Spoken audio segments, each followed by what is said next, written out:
Et bienvenue à cette table ronde consacrée à l'engagement de l'économie sociale et solidaire pour une transition écologique juste. Je suis Gabrielle Maréchaux, journaliste environnement à The Conversation, et je serai chargée de modérer cet échange qui s'annonce riche. Avant de lancer la discussion, je vais d'abord peut-être poser quelques constats et rappels. D'abord, qu'est-ce que c'est que l'économie sociale et solidaire, si jamais certains étaient venus par curiosité sans connaître cette notion? Eh bien, c'est une forme d'économie qui regroupe des coopératives, des mutuelles, des associations, des sociétés commerciales qui ont trois principes, qui sont gouvernés par trois principes: une utilité sociale, une non-lucrativité ou lucrativité encadrée, et enfin une gouvernance démocratique ou participative. Alors il y a beaucoup de façons de pouvoir lier l'économie sociale et solidaire et la transition écologique. L'économie sociale et solidaire déjà représente 10% de l'emploi en France, donc c'est beaucoup de personnes. On sait aussi également aujourd'hui que le constat est sans appel. Les plus précaires économiquement sont aussi les premiers touchés par les fléaux environnementaux et climatiques, ce qui amène nécessairement les acteurs de la solidarité à prendre à bras-le-corps ces sujets. Et enfin, l'économie sociale et solidaire est aussi très présente dans des domaines clés de la transition, l'agriculture par exemple et la santé. Alors comment en pratique on peut lier ces deux mondes, celui de l'économie sociale et solidaire et de la transition écologique juste, de l'écologie solidaire? Quels dispositifs ont pu émerger pour permettre cela? De quel budget disposent les acteurs de l'ESS? Et comment est-ce que ça peut se traduire sur certains territoires comme les banlieues ou le monde rural? On va essayer de pouvoir sonder ces questions et d'apporter, j'espère, des pistes de réponse. Et pour ça, on a un très beau panel présent aujourd'hui avec nous. Benoît Hamon, ancien ministre délégué de l'économie sociale et solidaire et président aujourd'hui de l'association ESS France. Charles Fournier, à côté de vous, député Les Écologistes de la première Circo d'Indre et Loire. Muriel Picot, DRH à la MGEN, qui est engagée dans la Convention des entreprises pour le climat. Marilyn Philippi à côté, qui est professeure d'économie à Bordeaux Sciences Agro, chercheuse associée à l'INRAE et rédactrice en chef de la revue internationale de l'économie sociale. Et enfin, Erwan Routy, engagé depuis 25 ans maintenant dans l'entrepreneuriat social en Seine-Saint-Denis et ailleurs, mais également penseur et promoteur de l'écologie populaire. Avant de lancer la discussion, je vais d'abord laisser la parole à Frédéric Lamar, délégué national MGEN, responsable de la RSE et de l'économie sociale et solidaire. Merci Gabrielle, il faut que je me mette là. Je vais me mettre là. Ça marche plus, si ça marche. Donc rapidement, remercier tous les participants à la table ronde, dire que nous, on est convaincus que les acteurs de l'économie sociale et solidaire ont une part importante à jouer dans les transitions, comme l'a évoqué Gabrielle. Et c'est pour ça qu'on a voulu réaliser cette table ronde et dire que quand on a travaillé le sujet, on a fait une liste d'intervenants possibles et notre premier choix a spontanément répondu présent. Donc merci à vous d'être là, c'est super, on est ravis et je vous laisse poursuivre le débat. Merci beaucoup Frédéric. Alors pour lancer la discussion, je vais me tourner vers vous, Benoît Hamon. Il y a plein de bonnes raisons de lier économie sociale et solidaire et transition écologique juste. Mais il y en a une peut-être qui vous tient particulièrement à cœur, ce sont les modèles économiques de ce monde-là qui sont peut-être particulièrement propices à penser et à agir pour la transition écologique nécessaire actuellement. Oui, bonjour. Alors, merci à la MGEN de nous avoir invités. Je suis très heureux de parler ESS, donc économie sociale et solidaire et transition écologique. Et pour entrer dans le vif du sujet, la question c'est: est-ce que les modèles de l'ESS sont plus doués pour la transition écologique que leurs concurrents, rivaux, peu importe comment on les appelle, de l'économie conventionnelle? Moi, je pense que oui, par définition, ce qui ne veut pas dire que toutes les entreprises de l'ESS sont engagées ou sont en avance sur les questions de transition écologique, parce que d'abord, beaucoup de celles-ci ont pu se poser la question assez tardivement, elles aussi, mais il y a deux caractéristiques qui doivent amener, me semble-t-il, les citoyens, mais aussi leurs représentants, les élus, les décideurs politiques, à s'intéresser à ces modèles si on veut penser une transition écologique qui ne se résume pas, pour faire vite, à un léger pivot de l'économie, mais à un véritable pivot de notre modèle de développement qui permet de la réduction des émissions de gaz à effet de serre, restaure la biodiversité, c'est-à-dire qui relève le défi de la prospérité, je mets des guillemets parce que je ne rentre pas dans la définition de la prospérité, dans un monde fini. dans un monde où la croissance ne peut pas être exponentielle. Pourquoi? Parce que les ressources, elles, sont limitées. Donc, si on veut organiser ce pivot-là, est-ce que les modèles de l'ESS sont des modèles pertinents? Alors, ma réponse est oui pour 2 raisons. D'abord parce que ces entreprises sont démocratiques. Démocratiques ou en tout cas s'ouvrent à la délibération collective. Elles sont démocratiques. Pourquoi? Parce que dans une entreprise de l'ESS, le pouvoir n'est pas le monopole du détenteur du capital. C'est crucial. Ce qui différencie l'ESS du reste de l'économie, c'est qui a la propriété de l'entreprise. Est-ce que c'est le détenteur du capital ou est-ce que ce sont les personnes? En l'occurrence, ce sont les personnes. Pourquoi? Parce que quand vous achetez 10 parts d'une SCOP, vous aurez une voix. Si votre voisin en a pris 100, il aura une voix. Et si votre autre voisin en a pris 1000, il aura une voix. Le principe, c'est une personne égale une voix. Et à partir du moment où ce sont des sociétés de personnes, l'intérêt général au sens là de la question climatique et écologique, s'encastre, ou en tout cas intègre mieux les délibérations stratégiques de l'entreprise.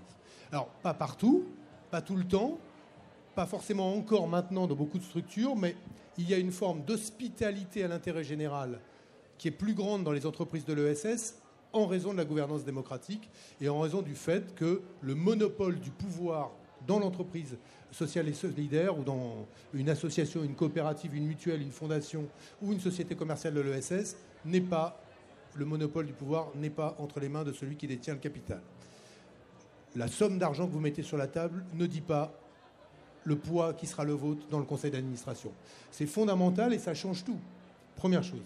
La deuxième chose, deuxième caractéristique, c'est ce que vous avez appelé lucrativité encadrée ou non-lucrativité tout court, qui fait que le mobile de l'entrepreneuriat dans l'ESS, ça n'est pas de s'enrichir soi.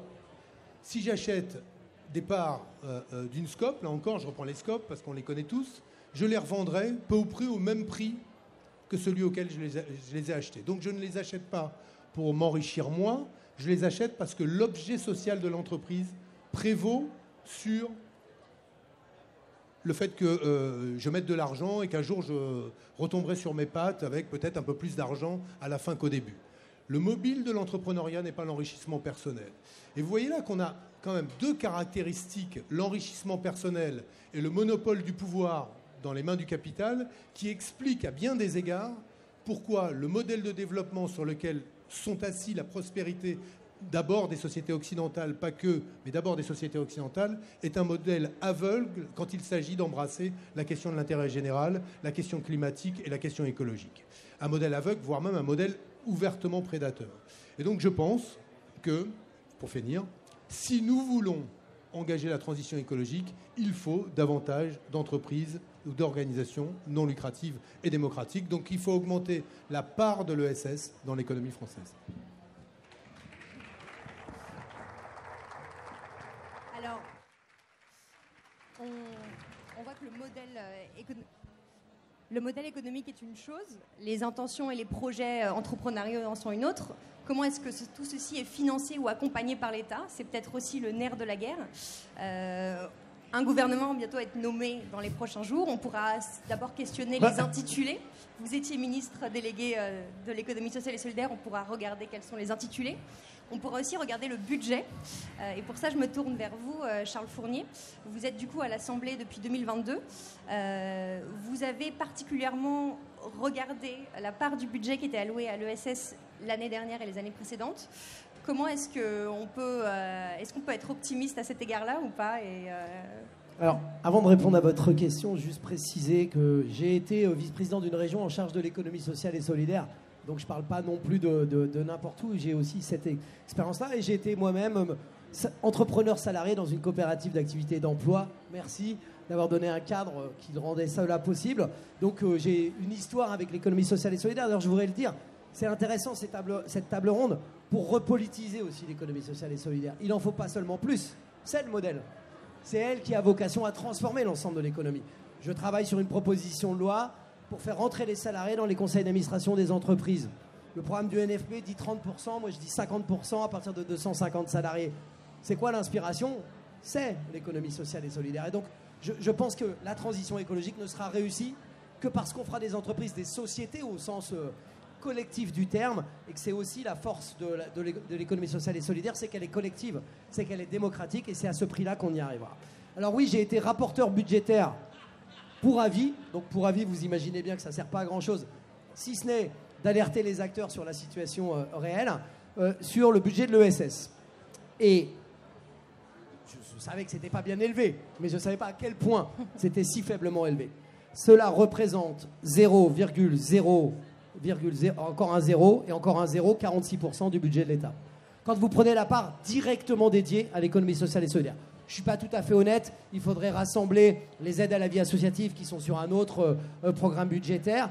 Il faudrait regarder, mais on n'arrive pas à le savoir d'ailleurs, c'est une demande forte qui est faite auprès de l'État de regarder globalement ce que sont les financements attribués à l'économie sociale et solidaire. Mais c'est 19 millions d'euros dans le budget direct pour l'ESS. Pendant que pour l'économie classique, là le chiffrage est compliqué aussi, mais c'est au moins 150 milliards d'euros si vous intégrez le CICE, si vous intégrez... Voilà. Et comble de l'étonnement dans le débat, quand je présente mon rapport, vous avez quand même le Rassemblement national qui est là pour dire l'ESS c'est un problème, c'est une économie qui est sous respiration artificielle de l'argent public. Voilà, je vous ai donné 2 chiffres qui montrent que c'est pas à cet endroit-là que la question peut se poser de l'usage de l'argent public qui est fait. On est ridicule, c'est le mot que j'ai employé, c'est ridicule. Alors que la France a été en pointe, et grâce à Benoît Hamon, sur la définition, sur l'ambition pour l'économie sociale et solidaire, eh bien on est en train de se faire doubler par plein d'autres pays européens. Je pense à l'Espagne, qui a mis en place un programme interministériel de 800 millions d'euros pour soutenir l'économie sociale et solidaire. Nous, on est des nains, voilà, je le dis.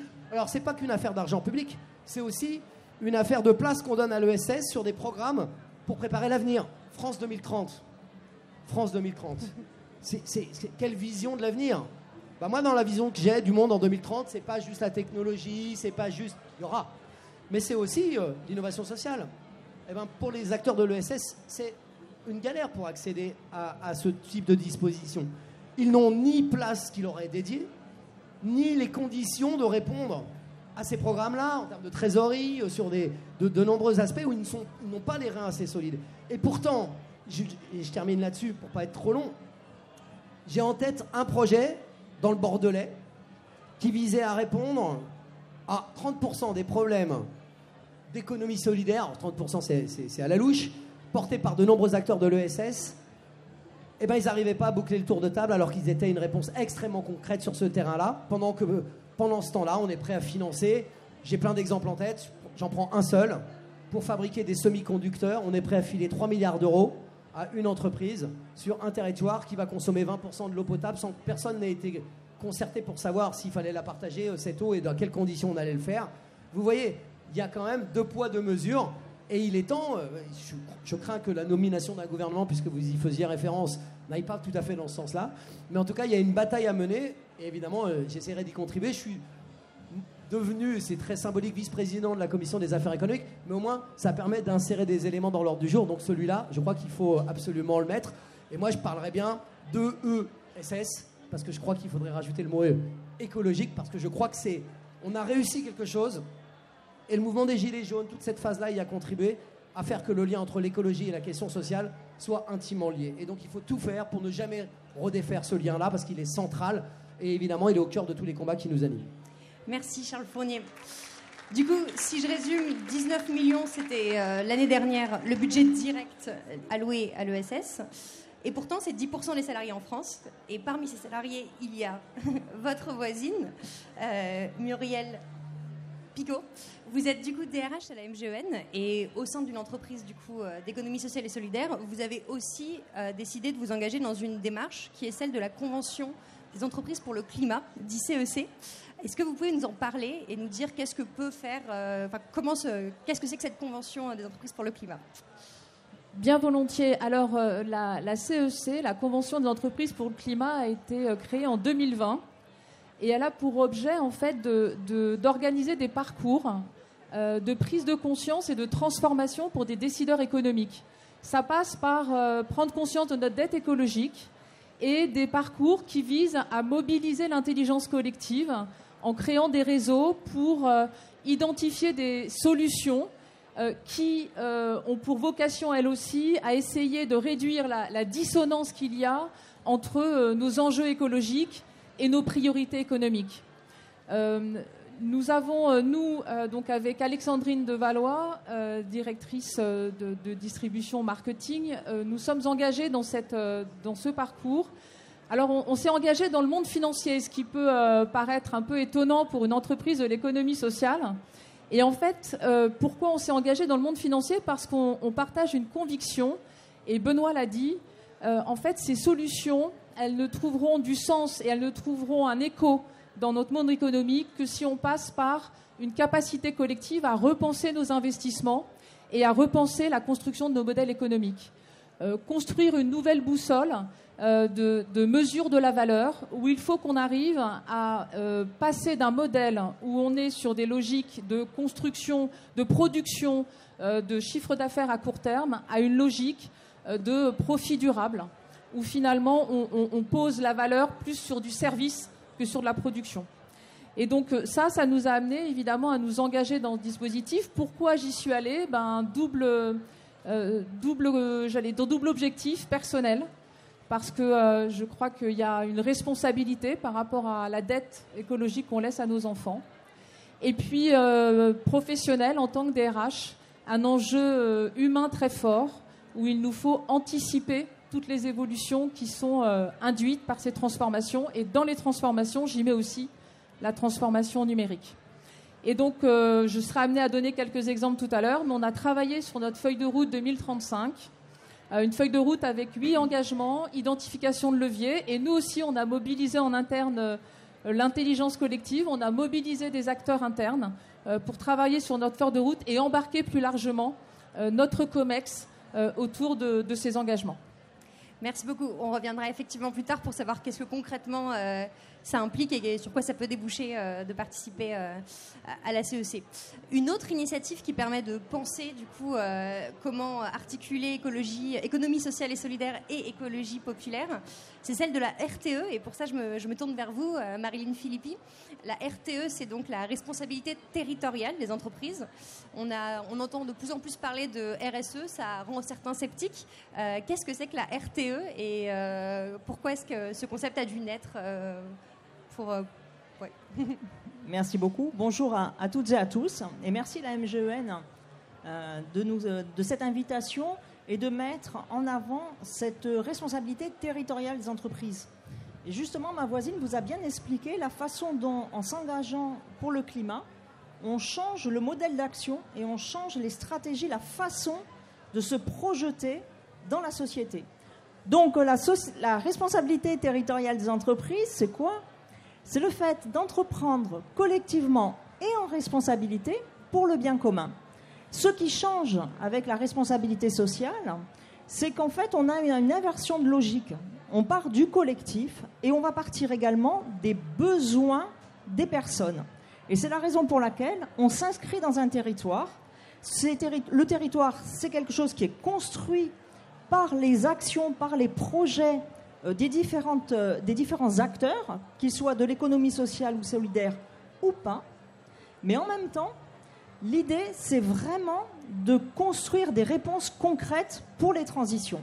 Et c'est ça qui est intéressant avec cette notion, qu'on travaille avec la MGEN, mais aussi dans d'autres collectifs et avec d'autres acteurs. C'est vraiment cette idée de travailler pour le bien commun qui change complètement les relations entre les entreprises, les relations entre collectivités territoriales et entreprises et sociétés.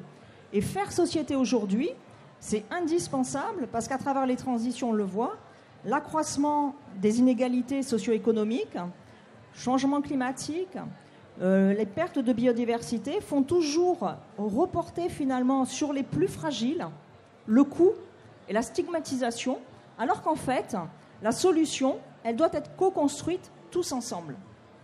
Voilà. Merci beaucoup. Si du coup on reste sur cet enjeu territorial et qu'on s'intéresse de plus près à un territoire en particulier, celui de la banlieue, Erwan Ruti, vous avez été depuis 25 ans à la fois un acteur important en Seine-Saint-Denis de l'entrepreneuriat social. Vous êtes aussi un fin connaisseur de l'économie sociale et solidaire, de son écosystème. et également une voix de l'écologie populaire. Sur le terrain, comment est-ce que ces mondes interagissent ou pas, et qu'est-ce que vous observez sur ces 3 écosystèmes ? Alors, est-ce que ces mondes interagissent ? J'ai envie de dire oui et non. Si on regarde les choses du point de vue des habitants et de ce qui se pratique au quotidien, parce que moi, mon expérience a été de monter des structures dans les quartiers, etc. J'ai envie de dire, mon expérience est celle que j'ai vue autour de moi. C'était beaucoup de gens qui essayaient de s'organiser pour monter des associations, faire de la solidarité spontanée, etc. Et donc beaucoup de gens qui faisaient de l'économie sociale et solidaire sans le savoir, comme M. Jourdain faisait de la prose sans le savoir. Et ben, beaucoup de gens font des initiatives sans que pour autant ils aient l'impression d'appartenir à un univers assez structuré, assez ancien, qui a une histoire très très longue, et ils connaissent quasiment rien de cette histoire-là et de ces structures. Et très souvent, ils interviennent même à la marge de cet univers-là, hélas. Et c'est vrai que quand on regarde beaucoup de gens qui ont pu essayer de monter des garages solidaires, des gars qui sont en pied d'immeuble et qui vont réparer leur bagnole et le bagnole de la famille et puis la bagnole des voisins, etc., etc. Et puis au bout d'un moment, une asso vient les aider à essayer de monter un modèle d'entreprise, souvent solidaire, pour faire en sorte que ce qu'ils faisaient spontanément puisse être fait dans des conditions un petit peu meilleures. Et puis cette personne va finalement réussir à monter son garage qui va devenir un garage solidaire, et maintenant il y a tout un réseau de garages solidaires assez bien organisé, mais souvent à la base il faut savoir que c'est des gens qui pratiquaient des mécaniques sauvages, comme on dit, en pied d'immeuble, et qui à un moment ou à un autre vont être soutenus parfois par leur père, par leur mairie, par leur je sais pas quoi, et parfois par des milieux plus organisés. Quand vous avez moi, c'est des expériences que j'ai vues effectivement dans l'Oise, à Creil en particulier, quand vous avez des gens qui avaient des anciens jardins ouvriers, l'usine Alstom à Saint-Ouen qui ferme, et puis qui vont se transformer en jardins partagés, aidés par de différentes structures. Les gars, ils ne savaient absolument pas ce que c'était que l'économie sociale et solidaire, et pourtant ils ont monté leur truc, et petit à petit ça prend de l'ampleur. Quand vous avez beaucoup de gilets jaunes, d'anciens gilets jaunes, dans la région bordelaise où j'habite maintenant, qui décident de monter des ateliers de bricolage, qui eux-mêmes vont monter des ateliers aussi de jardins partagés, etc. Ils sont très très nombreux à avoir monté, après avoir été militants pendant un an autour des carrefours, des ronds-points, etc., à se mettre à monter des initiatives comme ça, d'entraide. C'est des espèces d'entraide spontanées, et je pense que l'enjeu aussi, qu'on n'a pas encore assez pris en compte, je trouve, dans ce milieu de l'économie sociale, c'est comment est-ce qu'on pouvait aider ces structures de génération spontanée à monter en puissance, à monter en gamme. Et d'une certaine manière, et c'est là où je pense que quand on a un certain âge comme moi, on peut se permettre de commencer à essayer de théoriser. On se rappelle qu'à la fin du 19e siècle et au début du 20e siècle, le mouvement socialiste lui-même, il s'est organisé parce qu'il avait perdu l'espoir de prendre le pouvoir au niveau central, et qu'au niveau municipal, il s'est mis à essayer de monter des crèches, des bibliothèques, des associations sportives, des écoles, etc., etc. Et petit à petit, pour répondre à des besoins, aux besoins des gens assez concrètement. Et je pense qu'aujourd'hui, c'est ce qui était à l'époque, il y a 150 ans, totalement avant-gardiste, maintenant tout le monde le fait, à droite, à gauche, toutes les mairies le font. Et d'une certaine manière, l'enjeu pour l'avenir, je pense, et pour la transition en particulier, c'est de faire en sorte que les municipalités elles-mêmes, les métropoles de plus en plus, qui ont plus d'argent que les municipalités, et les régions, aident un certain nombre d'initiatives comme ça à se structurer, à s'organiser pour créer des ateliers systématiquement dans toutes les villes de réparation, de rénovation des biens de consommation quotidienne, des ateliers évidemment des fermes urbaines, des ateliers de production agricole, mais aussi des ateliers de production de biens de consommation courante. Et ça, sur des territoires qui répondent aux besoins des gens sur les territoires, c'est-à-dire là où ils habitent. Il ne faut pas que les gens continuent à faire 1 heure de bagnole pour aller au travail ou 1 heure de transport en commun pour aller au travail. Et donc, je pense qu'à l'avenir, il y a vraiment besoin que l'État, et pas uniquement le milieu de l'économie sociale, spontané, aussi sympathique et spontané soit-il, et aussi pauvre, hélas, soit-il, il faut qu'à un moment, l'État, ce qui existait avant la DATAR à une époque, l'État soit en passe d'organiser sur tout le territoire, là où se trouvent les habitants, là où habitent les gens, cette nouvelle forme d'économie et de production. Merci beaucoup. Vous parlez du coup de ce type de territoire de banlieue. Autre type de territoire, le monde rural. Et je me tourne du coup vers vous, Charles Fournier. L'économie sociale et solidaire est présente actuellement, assez présente dans le monde rural. Concernant la transition écologique, qu'est-ce qui pourrait être fait? Qu'est-ce que vous constatez? On peut même, alors vous dites elle est présente, on peut même dire parfois il n'y a plus qu'elle. Il n'y a plus qu'elle parce que le marché ne s'intéresse pas. Vous pouvez prendre plein de sujets qui n'intéressent pas le marché, c'est pas rentable. Ce ne sont pas des territoires intéressants du point de vue du marché. Donc du coup, il reste parfois que l'économie sociale et solidaire, un bout de service public.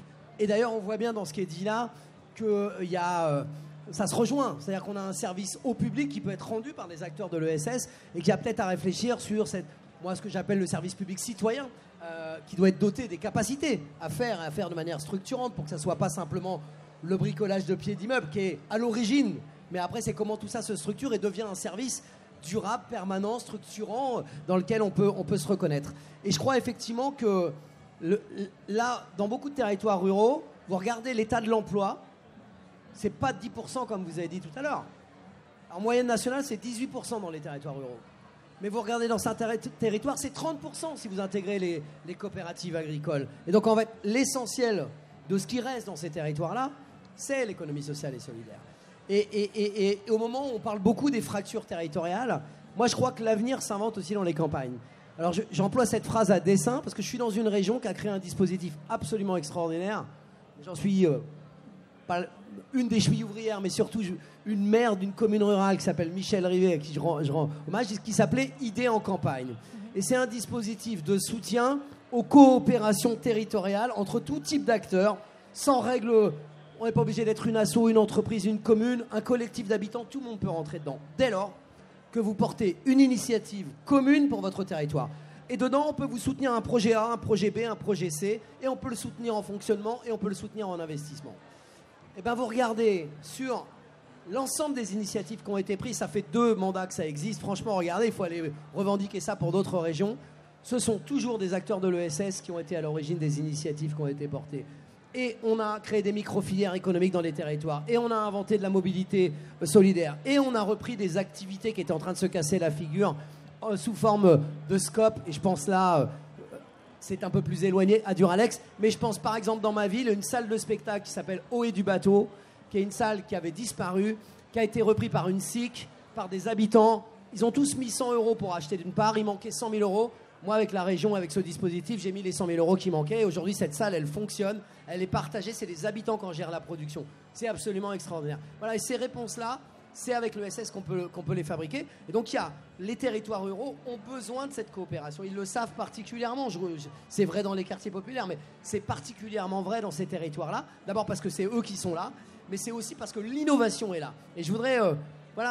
cette phrase-là, j'ai dit l'avenir s'invente dans les campagnes, je le dis à dessein parce que souvent on laisse à penser que l'innovation elle ne serait que urbaine et que les territoires ruraux seraient finalement ceux qui nous nourrissent et seraient destinataires de ces innovations. Non, moi je crois qu'il y a beaucoup de choses qui s'inventent dans les campagnes et qui après reviennent dans nos villes. Et donc l'ESS est souvent au cœur de ces transformations dans les territoires ruraux. Et puis enfin, peut-être pour finir là-dessus, son modèle coopératif fonctionne bien avec l'éparpillement, ou en tout cas la dissémination des habitants, de l'habitat, des formes d'habitat.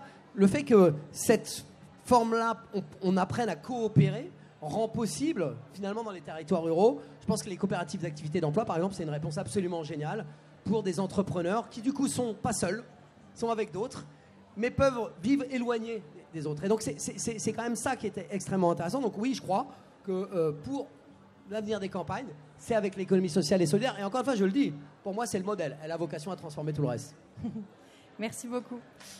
Si maintenant on revient à l'échelle de l'entreprise, avec votre voisine, du coup, vous êtes DRH. C'est pas instinctivement le premier poste de dépense carbone auquel on pense dans une entreprise. Au sein, du coup, de la Convention des entreprises pour le climat, vous, en tant que responsable des ressources humaines, qu'est-ce que ça vous a amené à remettre en cause, à changer, à faire autrement ?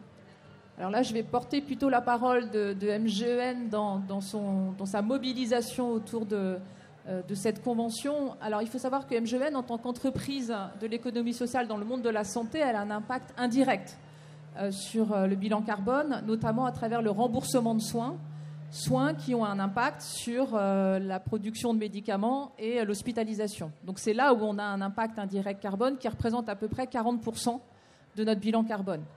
Et donc on a travaillé avec Alexandrine autour de cette question, c'est comment MGEN peut-elle faciliter la promotion et la mise en place de dispositifs qui viseraient à réduire la production de médicaments et les hospitalisations. Donc c'est autour de ça qu'on a travaillé.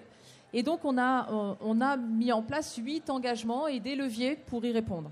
Alors ça a été dit, MGEN a des atouts pour répondre à ça, c'est qu'elle a un ancrage territorial très fort. On a des établissements de soins sur tout le territoire en France. On a des agences qui assurent un lien de proximité dans tous les départements, y compris à Mayotte. Et ça, je crois qu'il faut le dire, parce qu'on n'est pas beaucoup d'entreprises à être présentes à Mayotte. On est là. Et donc, elle a aussi une connaissance très forte des problématiques de santé qui sont spécifiques au territoire. Et grâce à ça, elle est capable d'apporter des réponses assurantielles qui sont adaptées à ces spécificités. Et donc, fort de ces atouts, on a travaillé autour de 8 engagements. Là, je vais vous faire un retour sur 2 grands thèmes. Le premier thème tourne autour de tout ce qui est prévention. Alors, on est déjà très présent. Déjà, aujourd'hui, on a pas mal d'actions autour de la prévention. Mais on souhaite développer, accélérer ces actions de prévention en utilisant et en s'appuyant sur les écosystèmes locaux que l'on connaît bien. Donc, ça passe par notamment être capable de faire de la prévention auprès des professionnels de santé qui sont prescripteurs de médicaments sur tous les enjeux climatiques, donc permettant, et on le pense, de faire évoluer les comportements des professionnels de santé en la matière, parce que c'est vrai qu'on a tendance à distribuer très facilement des médicaments et on pense que des actions de prévention peuvent induire et faciliter l'arrêt de ce genre de pratiques. Poursuivre et accélérer des actions de prévention auprès des individus directs ou des entreprises clientes à travers les employeurs. Et puis, on a aussi, fort de notre expérience en prévention, l'ambition de développer un ancrage de préventeurs au sein des territoires qui, là aussi, permettront d'accélérer et d'accompagner au mieux nos adhérents, nos clients et nos entreprises à travers les employeurs. On avait un axe aussi qui est pour nous très important, c'est la symétrie des attentions. On a beaucoup travaillé vis-à-vis de nos clients au sens large et on s'est dit que nos acteurs internes, qu'ils soient salariés ou militants, ne pouvaient pas ne pas bénéficier des mêmes dispositifs. Alors, quel pourrait-il être ? Surtout que c'est un facteur d'attractivité important aujourd'hui lorsqu'on recrute, notamment des populations, des jeunes. Les jeunes sont très très sensibles à l'empreinte carbone, à l'engagement de l'entreprise en la matière et la capacité. C'est sympa, il y a la musique, c'est la concurrence.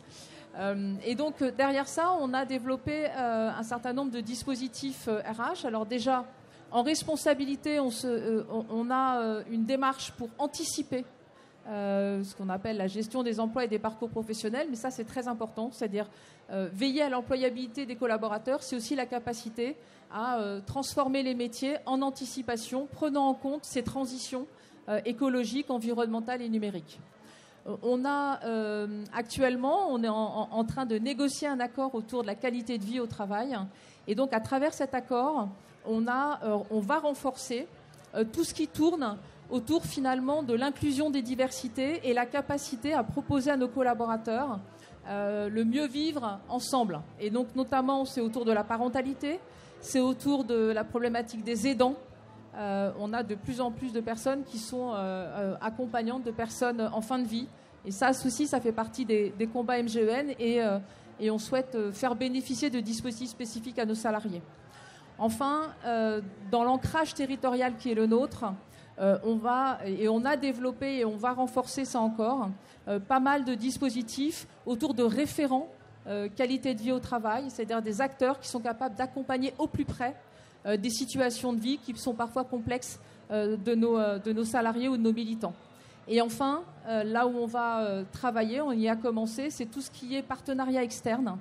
Les partenariats externes doivent nous permettre, toujours dans cette logique d'ancrage territorial, de développer des solutions au plus près des besoins de nos militants et de nos salariés.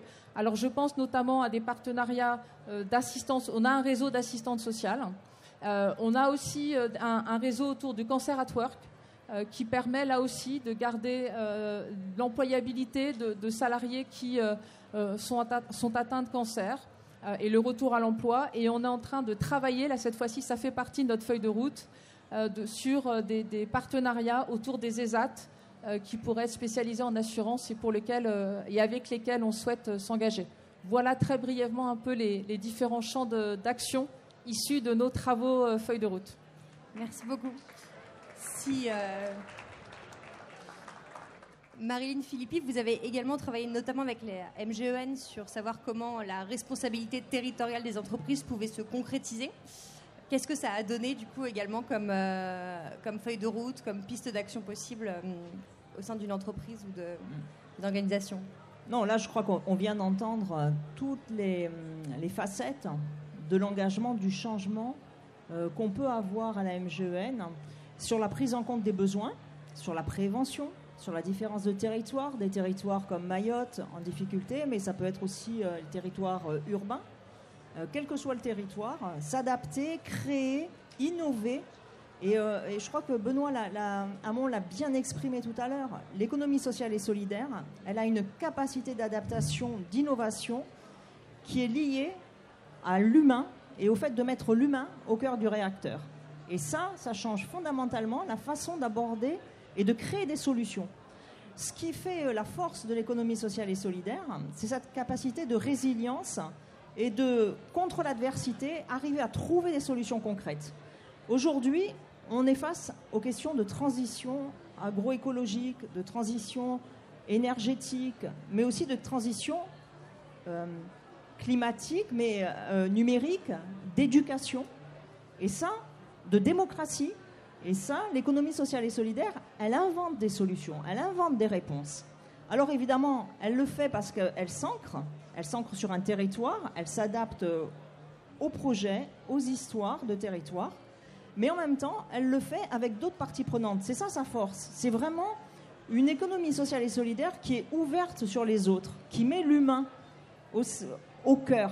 Et à partir de ce moment-là, on va le voir, on a des nouvelles logiques de coopération qui se développent, qui se créent et qui permettent de trouver les moyens de répondre aux enjeux. Et ces enjeux, ce n'est pas que des enjeux locaux, c'est des enjeux qui sont aujourd'hui à l'international, qui sont mondiaux.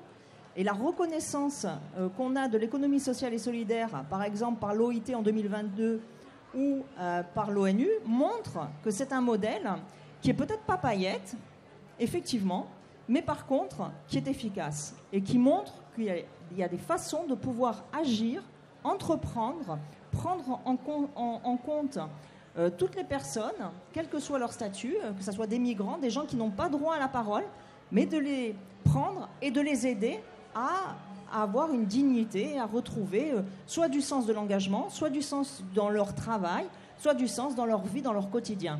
Et ça, le territoire, il nous permet dans la diversité de montrer comment cette économie sociale et solidaire, elle se déploie, elle est forte et en fait c'est un modèle d'avenir. Merci beaucoup. Si on reste du coup encore sur cette notion de territoire et qu'on s'intéresse à celui des banlieues, Erwan Ruti, dans votre première intervention, vous avez plutôt mobilisé votre casquette d'entrepreneur social. Vous venez d'écrire un livre qui s'appelle « L'écologie peut-elle être populaire ?» Sur l'écologie populaire et les banlieues, qu'est-ce qu'il faudrait faire, qu'est-ce qui n'est pas encore fait pour que le sujet de l'écologie puisse aussi répondre aux attentes et aux besoins de ce territoire? Alors, c'est gentil, là on fait un pas de côté. Oui, on fait un pas de côté par rapport à l'économie sociale et solidaire. Assumons-le. Donc je ne vais pas hacker le débat, préempter le débat par d'autres problématiques. Mais au-delà des banlieues, parce que c'est vrai que c'est là que je suis intervenu pendant 25 ans, mais le grand enjeu aujourd'hui, c'est quand il y a des fractures territoriales aussi fortes, avec des fractures sur les votes aussi, qui commencent à s'exprimer politiquement entre différents territoires, c'est comment est-ce qu'on arrive à faire en sorte que ces différents territoires ne fassent pas, que les fossés entre ces territoires ne se creusent pas.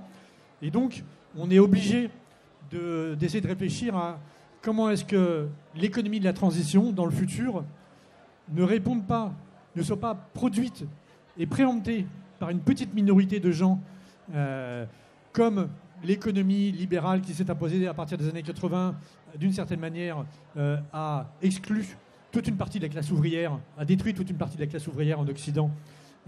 Et du coup, comment est-ce que la transformation colossale qui va être provoquée par la transition ne va pas reproduire ce qui s'est passé dans les années 80, c'est-à-dire plein de métiers doivent disparaître, les gens qui les exercent doivent disparaître aussi. Et donc, ça ne peut pas profiter, en dernier ressort, qu'une petite minorité de diplômés, de métropolitains, de ceci, de cela. Bon. Et donc, comment est-ce qu'on fait en sorte que, dans des univers relativement avant-gardistes, comme l'économie sociale et solidaire, on arrive à donner le là sur l'économie du futur, et on arrive à faire prendre conscience que l'économie de la transition doit profiter à tout le monde. Pourquoi est-ce qu'elle devrait profiter à tout le monde ? Aujourd'hui, les gens, ils ont peur de la transition. Ils ont l'impression qu'il va se passer comme dans les années 80, qu'en gros, ils vont perdre leur boulot. Et que donc, ça fait peur. Si on ne dit pas aux gens, c'est vous qui serez les premiers producteurs de la société du futur, c'est vous qui serez les premiers acteurs de cette société-là, les gens n'y croiront pas. Ils n'y croiront pas, ils n'ont pas envie d'y aller, et ils feront tout pour tirer le frein à main. Et donc, il y a un besoin impérieux de leur faire prendre conscience que l'économie de la transition, ce n'est pas uniquement un petit peu d'argent donné par la social-démocratie qui va leur permettre d'être un peu moins pauvres, parce que la transition, ça va être un peu dur, ça va casser leur métier, et puis bon, on va leur donner un petit peu de quelques euros pour que ça aille un peu mieux, ou un peu moins mal. Non, c'est qu'il faut leur faire prendre conscience à tous, dans les banlieues de grands ensembles, comme dans les banlieues pavillonnaires en particulier, que c'est eux qui vont en être les acteurs, comme la classe ouvrière a été l'actrice de la société industrielle à une époque. Il va falloir relocaliser un certain nombre de productions. Cette relocalisation va se faire surtout là où il y a des espaces pas trop chers, là où il y a des friches, là où il y a de la main-d'œuvre, là où il y a de la main-d'œuvre compétente aussi pour ces métiers de la rénovation, de la réparation, pour tous ces métiers dont on aura absolument besoin dans l'avenir. Et donc, c'est dans ces territoires-là, on peut espérer qu'à l'avenir, ça ne prend pas le chemin, je suis conscient, mais que dans ces territoires-là, il va falloir qu'on impose cette relocalisation territoriale, pas uniquement d'usines, parce qu'aujourd'hui, quand on fait de la relocalisation, c'est des usines hyper mécanisées, grosso modo, où il n'y a pas d'ouvriers, quoi, quasiment pas. Et donc, vous citiez le cas de Kroll tout à l'heure, c'est à peu près ça. C'est des usines sans travailleurs quasiment. Ou alors, il y a des super cadres qui, hélas, sont aussi les cadres qui sont dans les partis politiques aujourd'hui, qui trustent les partis politiques. Donc, il y a un petit problème. Mais donc, voilà, il va falloir faire en sorte que toutes ces initiatives spontanées soient organisées dorénavant au niveau local, au niveau métropolitain, pour que ces relocalisations de production et d'unités dans des régies de quartier, par exemple, le jour où on aura autant de régies de quartier, de réparation et de rénovation qu'on a de bibliothèques municipales, je pense qu'on aura fait une partie du chemin. Et je ne parle pas que des banlieues de grands ensembles, là je parle de tout le monde. Et c'est, je pense que par des questions matérielles qu'on pourra faire en sorte, je crois que les besoins, au fond, les besoins des gens qui habitent dans les banlieues pavillonnaires ou dans des banlieues de grands ensembles sont à peu près les mêmes. Les aspirations sont à peu près les mêmes. Les envies sont à peu près les mêmes, en vérité. Et donc, je pense que c'est par le travail, le retour du travail de production, dans des petites unités de production sur ces territoires, qu'on arrivera à faire en sorte que, grosso modo, les fossés se comblent. Voilà, merci.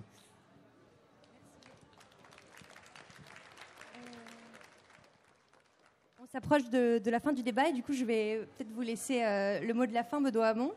Est-ce que, par exemple, vous seriez favorable à la suggestion de Charles Fournier de rebaptiser l'ESS le ESS pour que ça devienne l'économie écologique, sociale et solidaire ? Je ne suis pas contre. Oui, non, mais en fait, le problème qu'on a, c'est que l'économie sociale et solidaire, elle s'appelle sociale et solidaire, alors ce qui la définit, c'est qu'elle est démocratique et non lucrative. Et pas forcément sociale au sens... si vous faites une SCOP qui vend des chaussures, évidemment, c'est social au sens où c'est mieux de marcher avec des pompes que sans pompe, encore que ça dépend de la liberté de chacun, mais on ne voit pas forcément l'utilité sociale spontanément. Bon, donc oui, je pense que c'est déjà dans la définition de l'utilité sociale dans la loi ESS, mais on peut encore faire mieux, et il faudra y travailler. Mais Bon, ce qu'Erwan ouvre comme débat est très intéressant quand même sur les classes populaires et vous évoquiez les classes ouvrières, la classe ouvrière, mais on va dire par extension, on va dire la classe populaire. Alors aujourd'hui et la manière dont on l'embarque dans la transition écologique, en tout cas dans la transformation d'un modèle de développement qui ne doit plus ou doit être beaucoup moins prédateur qu'il ne l'est aujourd'hui des écosystèmes sociaux et naturels, et puisque c'est ça l'enjeu. Et là, je ne rentre pas dans le débat Mélenchon-Ruffin, France Insoumise, ex-France Insoumise, mais c'est exactement le débat qui a lieu à la fête de l'UMA. Et le fait est qu'aujourd'hui, juste, je fais une petite parenthèse politique, mais 2 secondes. Vous me pardonnerez, je reviendrai à l'ESS, mais l'ESS, c'est très politique aussi. Le fait est qu'aujourd'hui, on fonctionne avec des représentations de la classe, des classes populaires qui nous amènent à penser que, et c'est pas toujours faux, que les classes populaires racisées votent Mélenchon et les classes populaires blanches votent Le Pen. Alors qu'elles ont, si elles sont des classes populaires, sur la question économique et sociale, des intérêts communs et devraient avoir un adversaire commun, en l'occurrence le capital pour partie et ceux qui sont ses mandants dans l'espace politique pour pouvoir construire des stratégies alternatives de développement économique, de redistribution des richesses, de progrès social. Et ça, c'est le défi qui est devant nous. Est-ce que l'ESS peut être utile à ça ? Est-ce que le développement de l'ESS peut être utile à ça ? Je crois profondément que oui. Je crois profondément que oui. D'abord parce que, point extrêmement important à mes yeux, l'économie sociale et solidaire ouvre des espaces démocratiques à l'intérieur de la sphère économique. Et rappelons, puisqu'on parlait puisqu'on parle aussi de politique quand on parle de SS, que une des grandes figures de la gauche disait fin du 19e siècle, la République est à mi-chemin parce qu'elle s'est arrêtée aux portes de l'atelier, puisqu'à l'intérieur de l'ordre économique, il n'y a pas de démocratie et pas de citoyenneté. En effet, dans votre contrat de travail, vous acceptez un lien de subordination, donc d'obéissance à l'employeur.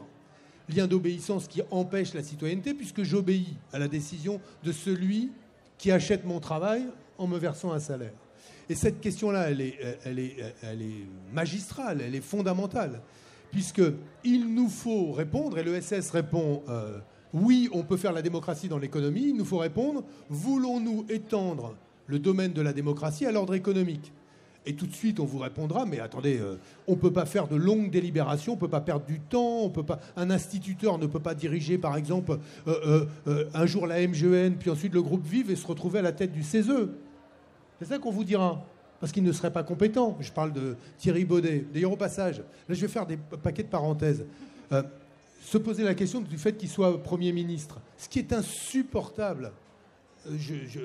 Moi, j'aurais dit, je lui ai dit, même dit, n'y va pas. Mais ce qui est insupportable, c'est qu'on le disqualifie au motif qu'il ne serait pas compétent. Le gars a dirigé un grand groupe mutualiste, il est à la tête du CESE. Alors, parce qu'il aurait été instituteur et dans l'ESS, il n'est pas compétent. Il faudrait des professionnels de la politique. C'est ça qu'on a entendu, même à gauche. Je le dis au passage. Il n'y a pas plus absurde que cette remarque-là. Fin de la parenthèse, parce qu'aujourd'hui, fondamentalement, quand on regarde ce qu'ont fait les professionnels de la politique, en l'espèce, tous issus de l'ENA, ou ceux qu'ils ont choisis experts dans la dernière majorité, et qu'on regarde tous les indicateurs à partir desquels on juge d'une bonne ou une mauvaise politique, d'ailleurs que l'on soit de droite, les déficits, l'endettement, ou que l'on soit de gauche, le niveau d'éducation, de qualification ou de justice dans un pays, il n'y a rien qui va. Il n'y a rien qui va. Donc il serait bien inspiré aujourd'hui dans l'espace politique de s'ouvrir au mouvement social, à son expertise et à ce qui se développe. Bon, je vais faire trop de politique en disant ça. Mais je pense que l'ESS, effectivement, les entreprises sociales, parce qu'elles sont des espaces démocratiques, parce qu'elles ouvrent des espaces de citoyenneté, peuvent aussi et font déjà du bien à la démocratie. Moi, j'affirme que dans une entreprise dans laquelle on est appelé à participer à la décision, on est beaucoup plus doué pour le compromis, pour fabriquer des solutions aussi dans la cité. Et qu'il y a une forme d'anachronisme à ce que nous soyons souverains dans la cité, mais que nous ne puissions pas, à l'intérieur de l'entreprise, exercer une forme de souveraineté, même si elle n'est pas complète, être aussi citoyen. C'est ça que vise l'ESS. Le fait-elle en tout point de manière parfaite? À l'évidence, non. À l'évidence, non. Mais ce qui est marrant dans l'ESS, c'est qu'on fait exactement le contraire de l'économie conventionnelle. Dans l'ESS, on regarde la minorité qui dysfonctionne et on dit merde, franchement, on n'est pas parfait, quoi. Alors que dans l'économie conventionnelle, on va vous dire regardez Danone, c'est une entreprise à mission qui adresse l'intérêt général et va améliorer la santé des gens. C'est ça ? C'est-à-dire qu'on prend la minorité de ceux qui prétendent avoir pivoté et ils deviennent les étendards de leur modèle. D'ailleurs, on a presque l'impression que quand on mange un yaourt, on guérit, hein, quand on les écoute. Sauf que Danone, chef de file des entreprises à mission, qui choisit comme raison d'être santé et alimentation. Quand le Nutri-Score ne correspond plus à ce qu'il y a dans ces yaourts, il retire le Nutri-Score. Donc ça veut dire que même les chefs de file du capitalisme vert, aujourd'hui, sont pris la main dans le pot de confiture assez régulièrement. Alors il ne faut pas désespérer, parce qu'il va bien falloir construire des alliances avec ces acteurs-là si on veut que l'économie pivote. Mais fondamentalement, je le redis par rapport aux enjeux de transition écologique, de transformation écologique, d'ailleurs devrait-on dire, aujourd'hui, il est crucial que la part des entreprises qui sont hospitalières à la démocratie et à la non-lucrativité augmente. Et l'enjeu, c'est donc le changement d'échelle de l'ESS. Que les entreprises de l'ESS puissent grandir. Un autre exemple. Qui manque à la reprise de Duralex, à votre avis, au capital de Duralex ? Qui manque ? L'État. L'État. La région y est, les acteurs de l'ESS y sont, seul l'État n'y est pas. BPI France va faire peut-être un peu de garantie, mais ne sera pas au capital. Dans toutes les reprises d'entreprises en scope, l'État n'y est pas. Qui est présent quand Orpea, entreprise privée lucrative dans le domaine de la vulnérabilité des personnes, s'effondre? Qui réinjecte des milliards? L'État. Et, d'ailleurs, qui la sauve? Orpea. Qui vient à son secours? L'ESS, la Maïf. Eh bien, moi, je vais vous dire, ça n'a rien à voir avec l'écologie, mais tout de suite, je pose quelque chose pour les années à venir. On s'en va, mais vous allez voir, c'est utile. C'est que dans le champ de la vulnérabilité des personnes, grand âge, petite enfance, handicap, nous devons dire, aujourd'hui, que les deux modèles qui doivent répondre à ces besoins-là doivent être des modèles ou publics ou privés non lucratifs. Et ce qu'il faudrait faire dans l'espèce pour Orpea, qui a changé de nom et s'appelle Emeis, puisque la Maïf et la Caisse des dépôts sont montées au capital, il ne suffit pas de dire on va faire un moratoire sur la distribution des dividendes, il n'y a pas un dividende à distribuer aujourd'hui. Donc ça encore, c'est de la bonne communication. Bah, écoutez, mesdames et messieurs, voyez, on a fait un moratoire sur les dividendes. Bah oui, mais bon, il n'y en a pas. Donc c'est quand même plus simple de faire un moratoire quand il n'y en a pas. Par contre, si on crée, à l'initiative des deux grands acteurs que sont la Maïf et la Caisse, actionnaires d'Orpea, donc Emeis, un chemin vers la lucrativité encadrée avant de tendre vers la non-lucrativité, là, nous pourrions dire que demain, nous aurons fait œuvre utile. Pourquoi ? Parce que nous aurons mis les personnes âgées, dépendantes ou en perte d'autonomie à l'abri d'arbitrages qui sont rendus entre capital et dignité des personnes au profit du capital et des dividendes qui remontent et au détriment, ce que nous avons vu avec Orpea, des personnes. Donc voilà quelque chose qu'il faudrait faire, c'est-à-dire sanctuariser un certain nombre de secteurs pour le public ou le non lucratif. Ça existe déjà, il y a des départements qui le font, et c'est sans doute une piste de travail, peut-être pour la MGEN et pour d'autres, mais en tout cas c'est peut-être un peu loin de l'écologie, mais ça dit qu'aujourd'hui il y a des espaces à l'intérieur desquels on peut faire grandir les entreprises privées non lucratives et démocratiques. Merci beaucoup. On va devoir arrêter la discussion pour aujourd'hui. Si ce sujet vous intéresse, quelques ressources. Déjà, ça va être le mois de l'ESS à venir en novembre. La MGEN et ESS France seront bien évidemment présents. Sinon, quelques ouvrages des personnes autour de la table aujourd'hui. L'écologie peut-elle être populaire aux éditions du Bordelot de Erwan Routy. La responsabilité territoriale des entreprises également aux éditions Bordelot sous la direction de Marilyn Philippi. Et également, du coup, le dernier numéro de RECMA qui est également consacré aux 10 ans de l'économie sociale et solidaire après la loi votée et portée par M. Hamon. Merci beaucoup.